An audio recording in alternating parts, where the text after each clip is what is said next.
harda bir axmaq adam var, dindar. Onu nümunə gətirirsiniz, ondan ilham alırsınız. O ilə döyüşürsünüz. Siz Nəsimi ilə döyüşün də. Heç bir ateist görmədim Füzuli ilə döyüşən. Götürsün Füzulini təhlil eləsin, Nəsimini təhlil eləsin, Nəsrəddin Tusini təhlil eləsin, Rus demişkən nifraf çıxarsın. Eləmirlər bunu. Çox qəlizdir axı biraz. Hə, çünki başa düşürlər ki, bunlar gözəl insanlardılar.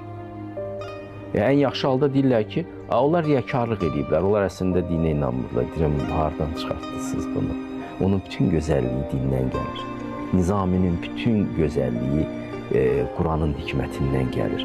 Siz bunu araşdırın. Hə, axtarırlar hardasa bir zalım dindar tapırlar, məhdud ağıllı dindar tapırlar. Onun üzərindən öz fəaliyyətini qururlar, tənqidlərini qururlar,